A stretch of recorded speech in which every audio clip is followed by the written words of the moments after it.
नमस्कार। तार न्यूज देखने आप सब, मैं हूं आपके साथ साहिल खेती। तारियल इशू में बात करेंगे अमेरिका ईरान को लेकर। अमेरिका और ईरान के बीच बढ़ता तनाव वैश्विक ऊर्जा और सुरक्षा के लिए बड़ा खतरा बनता जा रहा है। हॉर्मुज़ स्ट्रेट, जहां से दुनिया का करीब 20% तेल गुजरता है, इस समय सैन्य टकराव के केंद्र में है। डोनाल्ड ट्रंप के आदेश पर अमेरिका ने ईरानी बंदरगाहों की नाकाबंदी शुरू कर दी है, लेकिन इसी बीच ऑरिच स्टारी नाम का एक चीनी टैंकर इस नाकाबंदी को चुनौती देते हुए पार निकल पा गया। इस घटनाक्रम ने यह साफ कर दिया है कि वैश्विक शक्तियां अब खुलकर आमने सामने हैं। दूसरी ओर ईरान ने 5 साल तक परमाणु कार्यक्रम रोकने का प्रस्ताव दिया था, लेकिन अमेरिका 20 साल की शर्त पर अड़ा रहा। बातचीत विफल होने के बाद हालात और बिगड़ गए हैं। रूस ने बीच बचाव करते हुए ईरान का संवर्धित यूरेनियम अपने पास रखने का प्रस्ताव दिया है, जो संकट को कम करने का एक बड़ा कूटनीतिक विकल्प बन सकता है। तेल की कीमतें $100 पार पहुंच गई हैं। एशिया को अरबों डॉलर का नुकसान और युद्ध का खतरा, ये सभी संकेत बता रहे हैं कि ये सिर्फ क्षेत्रीय नहीं बल्कि वैश्विक संकट बन चुका है। चर्चा भी करेंगे। दो खास मेहमान हमारे जुड़ चुके हैं और उनसे भी एक एक करके इन बातों को समझने की कोशिश करेंगे। करोड़ सिंह जी हैं हमारे साथ, फॉरेन एक्सपर्ट। सर धन्यवाद, शुक्रिया समय देने के लिए। और ग्रुप कैप्टन यूके देवना सर है हमारे साथ, डिफेंस। सर शुक्रिया समय देने के लिए, बहुत बहुत धन्यवाद आप दोनों का हमारे जुड़ने के लिए। तो शुरुआत मैं करोड़ सिंह सर से करूंगा।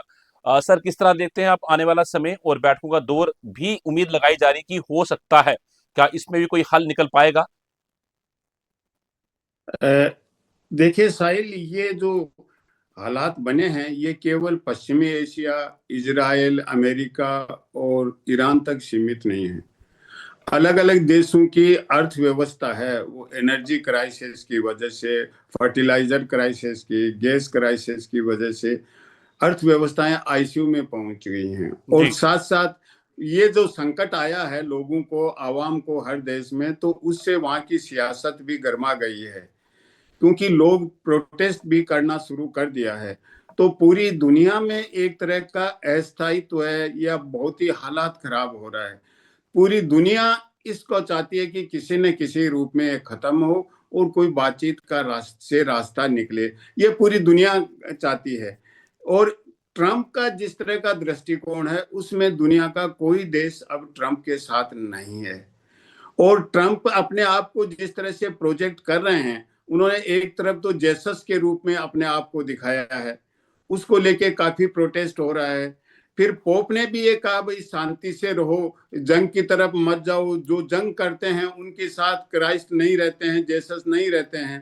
तो जी। उन्होंने उस पे भी एक ऐसा ट्वीट किया जो अपमानजनक है पोप पे भी, जो क्योंकि क्रिश्चियन कैथोलिक के तो सबसे बड़े धर्म गुरु हैं। और उन्होंने कहा कि आप अपने धार्मिक मामलों में रहिए, आप में कॉमन सेंस नहीं है, यहाँ तक उन्होंने कह दिया।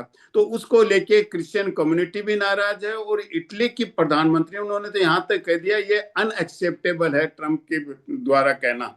तो पूरी दुनिया, इसके साथ साथ संयुक्त राष्ट्र संघ के सेक्रेटरी जनरल ने भी कंसर्न रेज किया है, भाई जल्दी से जल्दी शांति की तरफ लौटें। तो ये होने के साथ साथ पूरी दुनिया के देश भी प्रयास कर रहे हैं। अब जब पाकिस्तान में पहले दौर की बातचीत हुई और उस बातचीत में कुछ प्रगति हुई, ऐसा तो नहीं है कि बिल्कुल नहीं हुई, एक दूसरे को समझने में मदद मिली है। और ईरान का जो मेन कंसर्न था वो था लेबनान में सीज फायर होना, और उसके लिए आज अमेरिका में बातचीत हो रही है। लेकिन दूसरी तरफ हिजबुल्ला ने यह कहा है कि जब इजराइल यहाँ हिजबुल्ला को मार रहा है लेबनान में, तो उसमें सीज फायर कैसे होगा, क्या बातचीत हो रही है। खैर जो भी है, मुझे लगता है लेबनान और इजराइल में सीज फायर पे कुछ बात बन सकती है। अगर वो बातचीत बनती है तो बातचीत का रास्ता कुछ खुलता है।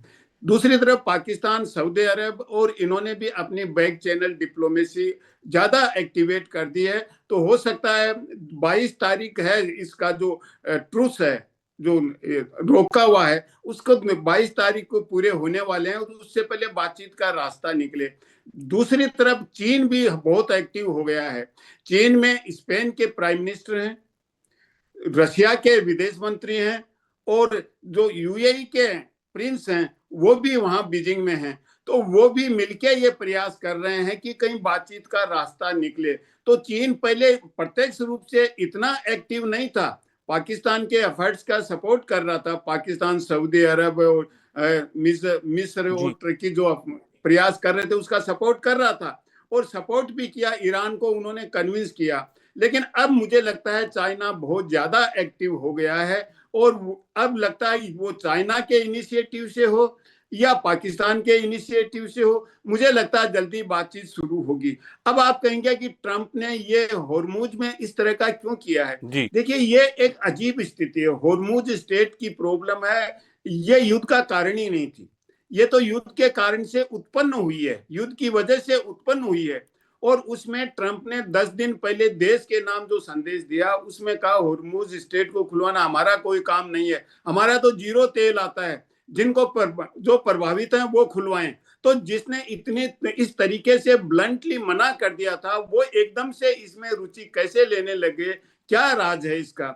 यह है कि वो ईरान पे दबाव बनाना चाहते हैं किसी न किसी रूप में, क्योंकि ईरान है वो रणनीतिक तरीके से चल रहा है, और ट्रंप है या उसका उनका एडमिनिस्ट्रेशन है वो ट्रिक्स से काम चलाना चाहता है, क्योंकि ट्रंप का है द आर्ट ऑफ डीलिंग की बात कर रहा है। और इसीलिए मैं कई बार कहता हूं ट्रंप को ईरान से आर्ट ऑफ द स्ट्रेटेजी भी सीखनी चाहिए, क्योंकि ये बिजनेस डीलिंग नहीं है, ये ट्रेड डीलिंग नहीं है। जब जंग होता है तो उसकी सियासत बिल्कुल अलग होती है। तो मुझे लगता है कि एक दो दिन में बातचीत से रास्ता निकलेगा, और अगर जंग ज्यादा जल्दी शुरू हो गया होर्मुज को लेके, क्योंकि देखिए ईरान की जो स्ट्रेटेजी है वो रिटालिएटरी है, और वो 100% रिटालिएट करेगा, और जब रिटालिएट करेगा तो हालात बिगड़ेंगे, हालात बिगड़ेंगे तो बेबल मंदात भी बंद हो जाएगा, जो दूसरा स्टेट है रेड सी वाला, तो फिर हालात बिगड़ेंगे। दूसरी तरफ इजराइल भी ये चाहता है कि हालात बिगड़े,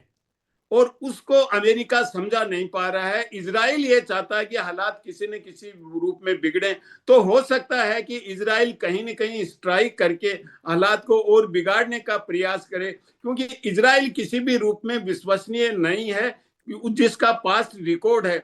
देखिए, जी बहुत पहले कतर में बातचीत हो रही थी, वहां हमास के वार्ता करने वाले थे, उनको स्ट्राइक किया उन्होंने। और अभी ईरान वाले आए, उनको भी बड़ा भय लग रहा था कि कहीं इजराइल जो वो डेलीगेशन है उसको कहीं स्ट्राइक न कर दे। तो इजराइल का जो एटीट्यूड है उसको अमेरिका नियंत्रित नहीं कर पा रहा है, लेकिन इजराइल को अमेरिका के लिए छोड़ना असंभव है। तो ऐसे हालात में किस रूप में बातचीत होगी, लेकिन बातचीत ईरान और अमेरिका में होती है तो उससे समाधान नहीं होगा समस्या का। ये ऐसा नहीं है कि वेस्ट एशिया में शांति हो जाएगी। अगर समाधान करना है, शांति लानी है, तो इजराइल को सम्मिलित करना होगा, पैलेस्टाइन के इश्यू को रिजोल्व करना होगा, उसके बाद शांति हो सकती है। लेकिन अभी जो युद्ध विराम हो रहा है, और या चाइना अफर्ट कर रहा है, पाकिस्तान कर रहा है, वो ईरान को अगर एक जैसा संप्रभु, अखंड और स्वतंत्र बनाए रख के कोई समझौता होता है, वो इजराइल को कभी जी एक्सेप्टेबल नहीं होगा।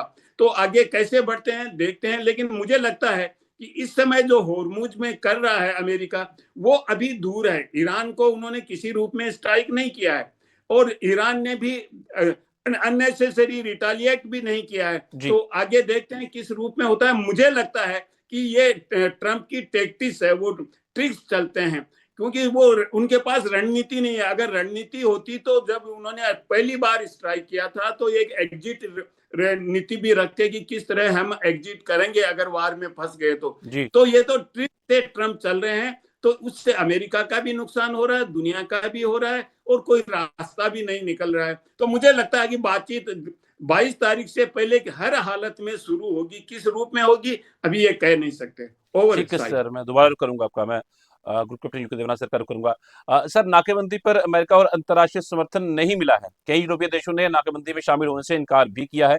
तो उन सब के बीच में ये नाकाबंदी जो है अमेरिका की, ये कितनी कारगर साबित होती है? उस बीच में एक तेल एक निकला भी है, शिप उसमें, वहां से ईरानी टैंकर जो था वो नाकेबंदी में निकला भी है। जी सर।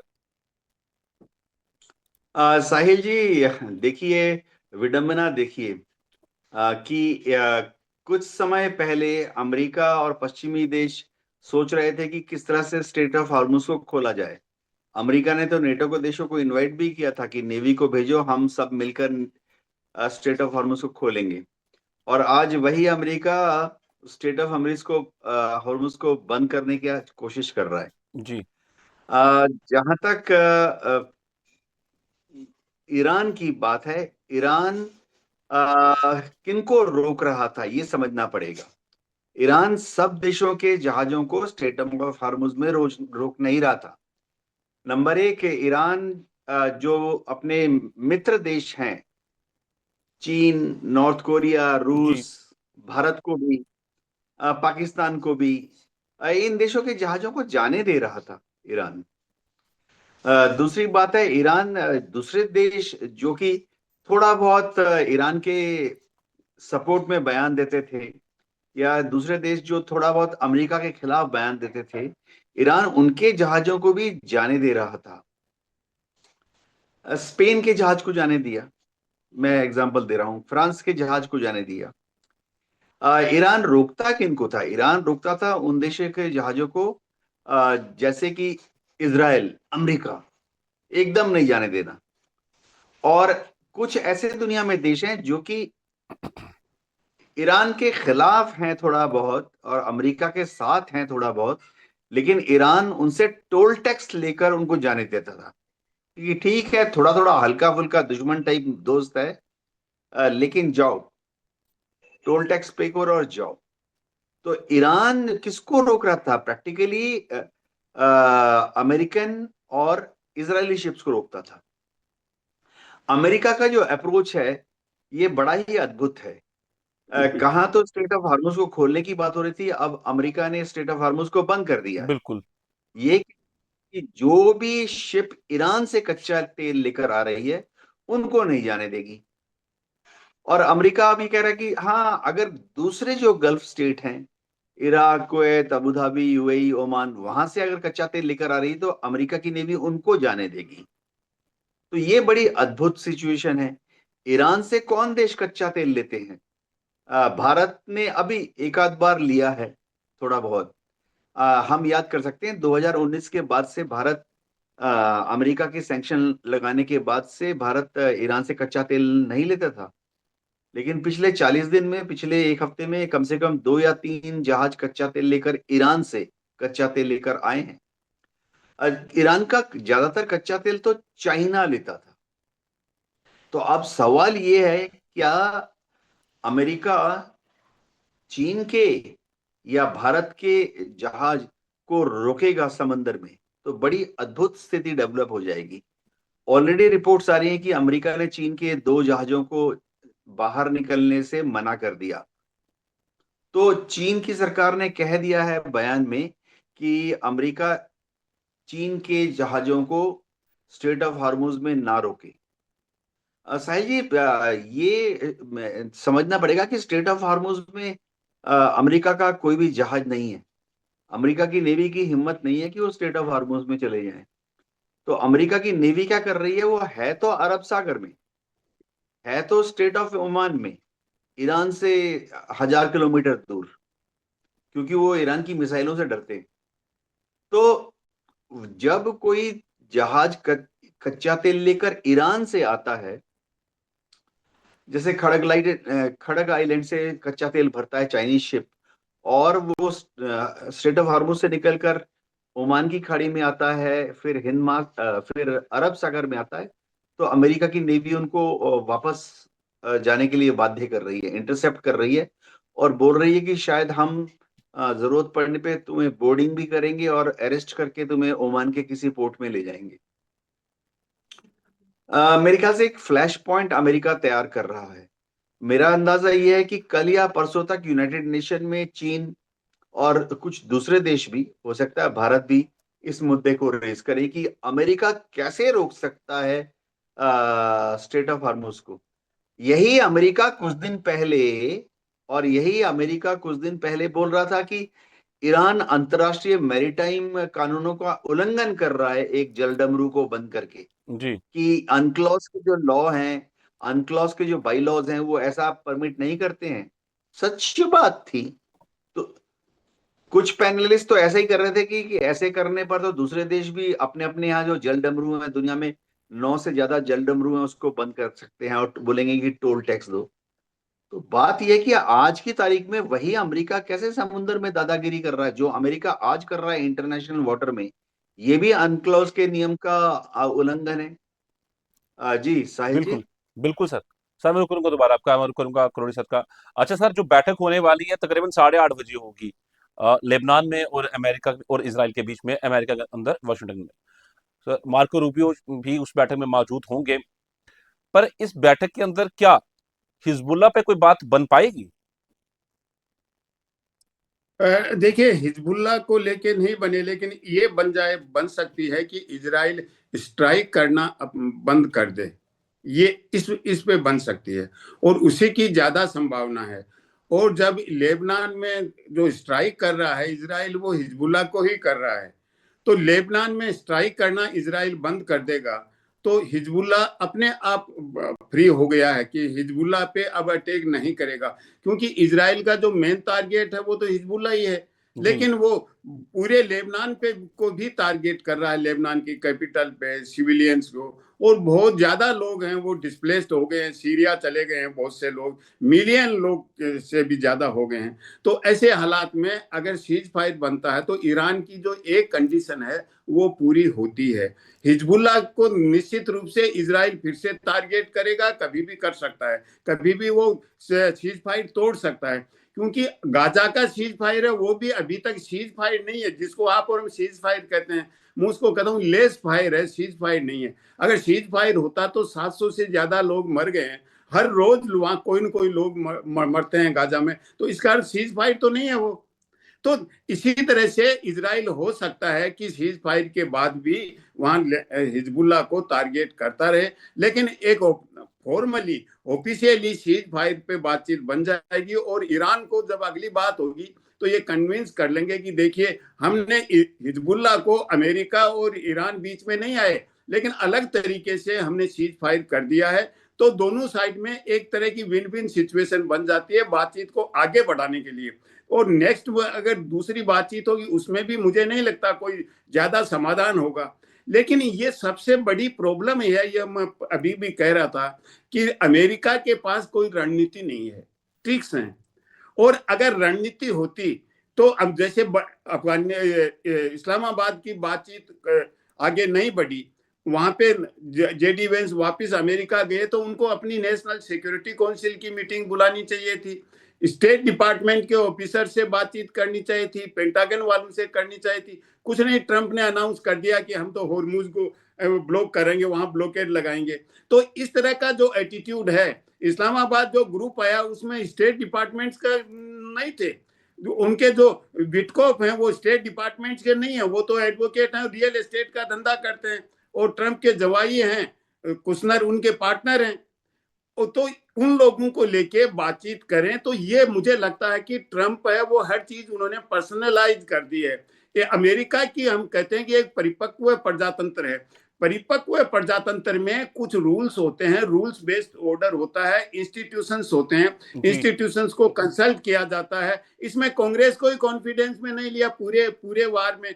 अब जब फंस गए हैं तो उनके सामने संकट यह है कि निकलें कैसे, निकलने का रास्ता खोज रहे हैं। लेकिन जब शुरू से ही रणनीति नहीं है तो निकलने का रास्ता नहीं मिल रहा है। और मुझे लगता है अगले दौर की बातचीत में कुछ न कुछ रास्ता निकलेगा, क्योंकि चाइना बहुत एक्टिव हो गया है, रशिया बहुत एक्टिव हो गया है और वो चाहते हैं, और ईरान की तरफ से वो किसी न किसी रूप में कोई रोल प्ले करेंगे या ईरान को कन्विंस करेंगे कि किस टर्म्स एंड कंडीशंस पे आप एग्री हो जाओ। अब अमेरिका बहुत ज्यादा दबाव में आ गया है, हर हालत में अमेरिका के साथ कोई नहीं है, कोई दोस्त नहीं है। और अमेरिका के जो गहरे घाव हैं वो समझने लायक हैं। देखिए साहिल, ऐसा है, अमेरिका ने वर्ल्ड वार के बाद में 80 साल तक एक दुनिया को डिजाइन किया, दुनिया का आर्किटेक्टर है। पहले तो यूएसएसआर ने उनको ये कहा कि भाई शेयर कीजिए, आप दुनिया को अकेले आर्किटेक्ट नहीं है, हम भी हैं। तो यूएसएसआर का 91 में खत्म हो गया। उसके बाद में अमेरिका ने सोचा कि पूरी दुनिया के आर्किटेक्ट हम हैं, हमने डिजाइन किया है और जैसा हम चाहेंगे वैसा होगा। तो अमेरिका स्पॉन्सर्ड ऑर्डर लादने की कोशिश की, तो वो संभव नहीं है। अगर अमेरिका समझदारी से काम लेता है, अगर परिवार में भी बच्चा अगर ग्रोन अप हो जाता है तो हम उसको दोस्त की तरह बिहेव करते हैं, बराबर बैठाते हैं। तो अमेरिका का जो ब्रीज है या जो अहंकार है वो अमेरिका को ज्यादा नुकसान पहुंचाएगा। अगर हम राइज एंड फॉल एम्पायर्स को देखें, हिस्ट्री का सेंस हो हमारे में, तो जितने साम्राज्य हैं उनका पतन इसी रूप में हुआ है। इसलिए अमेरिका अगर समझदारी करे, जो कि ट्रंप के लेवल पे मुश्किल लगता है, हो सकता है नवंबर के चुनाव के हारने के बाद में ट्रंप कुछ ज्यादा समझदारी की बातचीत करे और अमेरिका को सही रास्ते पे ले आए। तो अगर वो जितना जल्दी सही रास्ते पे लाता है उतना अमेरिका के लिए, दुनिया के लिए तो ही, अमेरिका के लिए भी अच्छा होगा। लेकिन वो तो हम आगे देखेंगे। अभी जो तात्कालिक प्रॉब्लम है वो यह है कि पश्चिमी एशिया में शांति कैसे हो, क्योंकि नुकसान पश्चिमी एशिया के देशों का नहीं, पूरी दुनिया का हो चुका है। और बिल्कुल। पूरी पूरी दुनिया एक तड़पन में है कि वो कैसे उससे निकले।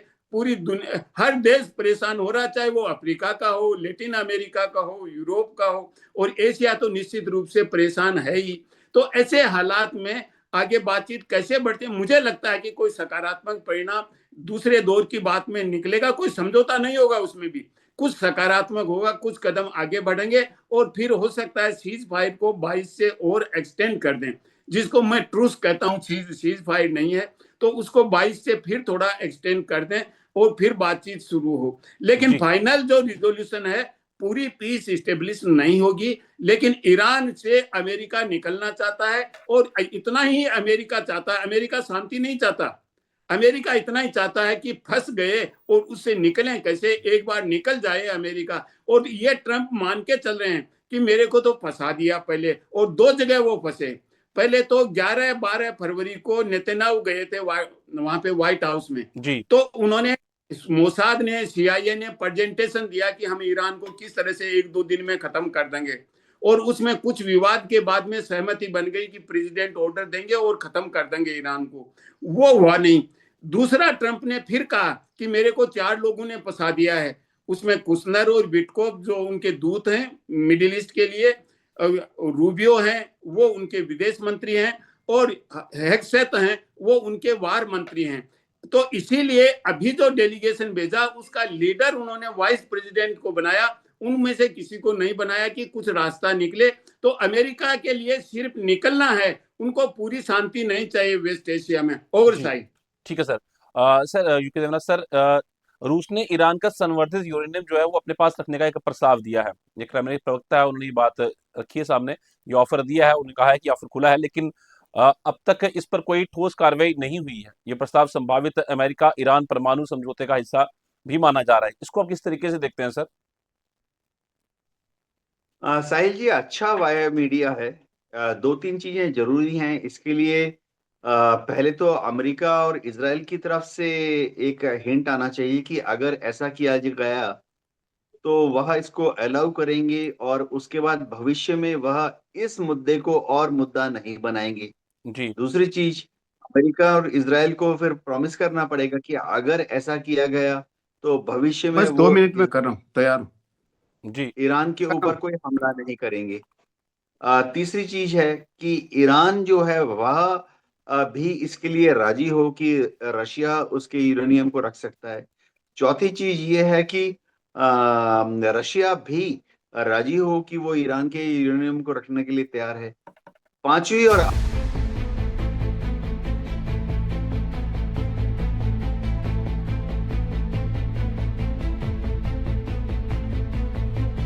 उसको कैसे इंजीनियरिंग और साइंटिफिक पॉइंट ऑफ व्यू से निकाला जाएगा, जी बहुत मुश्किल। तो इसको निकाला कैसे जाएगा, क्योंकि अगर वो जमीन के नीचे सैकड़ों फीट नीचे है तो बहुत बड़ा इंजीनियरिंग टास्क है। कौन इंजीनियर, कौन साइंटिस्ट वहां घुसकर अपने को रेडिएशन से एक्सपोज करेगा? वहां पर एक्सकेवेटर कौन चलाएगा, बुलडोजर कौन चलाएगा, इनकी क्रेटिंग कौन करेगा, इनको कौन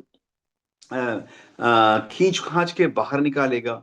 क्योंकि जिसने भी वॉलेंटियर किया वह अपने और अपने स्वास्थ्य के लिए उसके दिमाग में मतलब वो फिर गया व्यक्ति जी एक्सपोजर की वजह से, वो अगले 10-20 साल में मृत्यु के आवेश में जाएगा।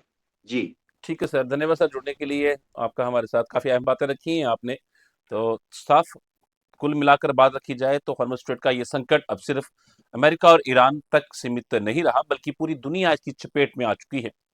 तेल, व्यापार, सुरक्षा और कूटनीति हर मोर्चे पर असर साफ दिख रहा है। एक तरफ सैन्य ताकत का प्रदर्शन है तो दूसरी तरफ बातचीत की उम्मीद अभी बाकी है। आने वाले दिनों में यह तय होगा कि दुनिया युद्ध की ओर बढ़ेगी या कूटनीति से कोई रास्ता निकलेगा। फिलहाल द रियल इशू में इतना ही। दार्स न्यूज पे खबरों से चलता रहेगा। मुझे दीजिए इजाजत। नमस्कार।